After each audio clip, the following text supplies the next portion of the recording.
cold, but it's beautiful. The ship's really nice. You always do Nikon?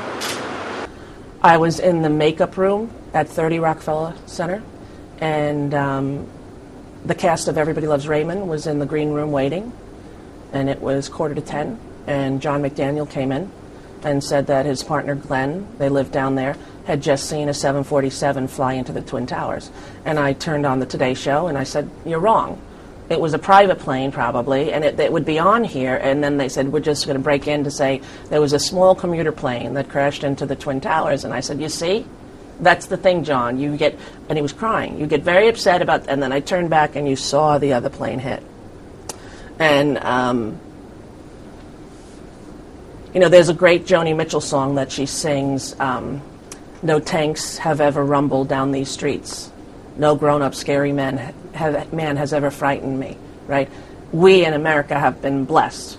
We've never seen war on our own soil, unless you count Hawaii, but I'm saying continental United States.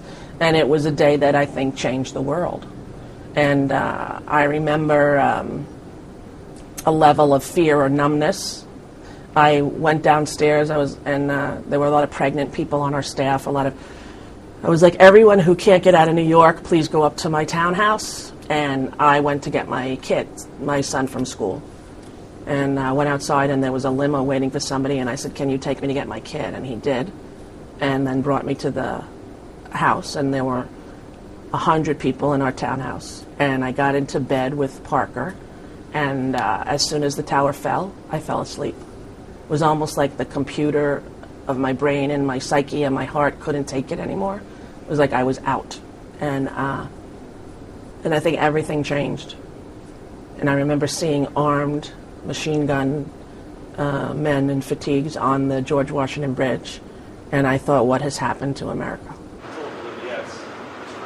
I remember bringing Parker, who was born in 95, so he's 6 years old. And my daughter was 4 years old, and she kept saying every night, "Did the president put out the fires yet?" And I was like, "Not yet, honey." And she kept saying, "And all of those people got smushed like a pancake." And I was like, "That's right, and that's very sad." And Parker said, "I want to meet the fireman, Mommy. I have to talk to a fireman." So we went to a firehouse in the theater district, and my son walks to this huge man who was in the back just staring, and he pulls on his coat, and I'm about 30 feet away, but I'm watching and listening, and he says, "I'm sorry that your friends died trying to save everybody." And this man picked him up, put his arms around him, and started to sob. And I'll never forget it the rest of my life.